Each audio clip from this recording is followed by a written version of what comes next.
تو طے یہ پایا، یعنی فارمولا یہ نکل کے آیا کہ اگر مثال کے طور پر ایک 100 فٹ کا پائپ ہے اور کہا گیا کہ بھئی یہ 100 درہم کا ہے، بس اتنا، 100 فٹ کا پائپ ہے، 100 درہم کا ہے، تو اس کا لیکن یہ مطلب نہیں ہوگا کہ 1 فٹ 1 درہم کا، اس کا یہ مطلب نہیں ہوگا، کیونکہ 1 فٹ 1 درہم کا تو تب ہوگا جب خاص طور پہ بیچنے والا بتا دے، بیان کر دے، جیسے کہ یہ والا سبق ابھی پڑھ رہے تھے، تو اس میں لکھا ہوا ہے کہ عشرۃ ازرعین، 10 گز، بعشرۃ دراہما، 10 درہم میں، تو بظاہر تو ایسا لگتا ہے کہ 10 درہم دیں گے تو 10 گز کپڑا ملے گا، ہاں ملے گا،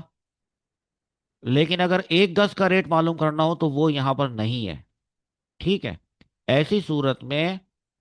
ریٹ متعین نہیں ہوا 1 گز کا،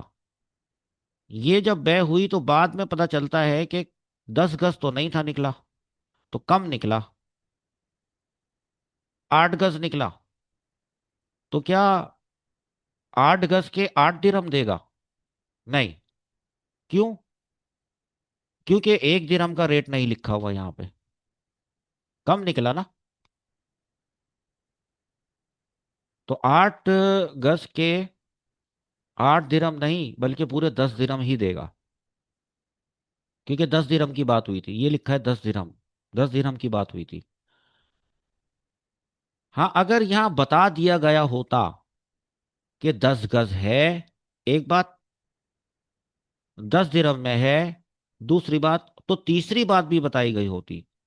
کہ 1 گز 1 درہم کا ہے، یہ بتایا گیا ہوتا اگر،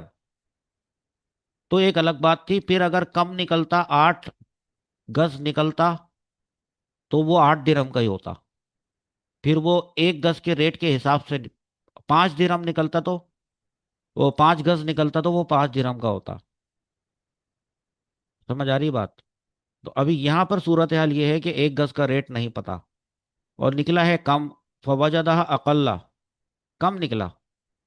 تو کم ہی لے گا پورے 10 درہم میں، ہاں، اس لیے میں نے یہاں پہلے آپ کو بتا بھی دیا تھا کہ اگر 10 درہم دینا اس کو ٹھیک نہیں لگ رہا کیونکہ کم نکلا ہے تو بے ختم کر دے، فل مشتری بالخیاری، اس کو اختیار ہے، انشاء اخذہ بجملتا، بجملتی ثمنی، تو وہ جو سارا کا سارا جو نکلا ہے، جو وہ کم نکلا ہے وہ سارا لے لے لیکن پورے پیسے دے، اور اگر نہیں تو چھوڑ دے، وہ انشاء ترکہ۔ تو یہ صورتحال یہ وہ والی ہے جس میں اس کو اقلا، کم نکلا، اگر زیادہ نکلا ہوتا مثال کے طور پہ تو 10 گز بتا رہا ہے دکان والا اور پورے 10 گز کی قیمت بتا رہا ہے 10 درہم، لیکن 1 گز کا ریٹ نہیں بتا رہا اور یہاں نکلا تھا کم، اگر نکلا ہوتا زیادہ، یعنی فوجدہ اقل من ذالک ہوتا اگر، تو پھر کیا صورتحال ہوتی، وہ آج کے سبق میں پڑھیں گے، وہ دیکھیں، وہ یہ صورتحال ہے، فرماتے ہیں وہ ان وجدہ، اور اگر مشتری نے پایا اکثر من الذراع الذی سماہ، ان گزوں زیادہ پایا ان گزوں میں سے جو بیان کیے گئے تھے، فہیا للمشتری، تو یہ جو ہیا ہے نا یعنی اضافی مقدار زیادہ نکلا ہے، اکثرا زیادہ نکلا ہے، تو جو اضافی مقدار ہے للمشتری، وہ مشتری کی ہے، ولا خیارہ،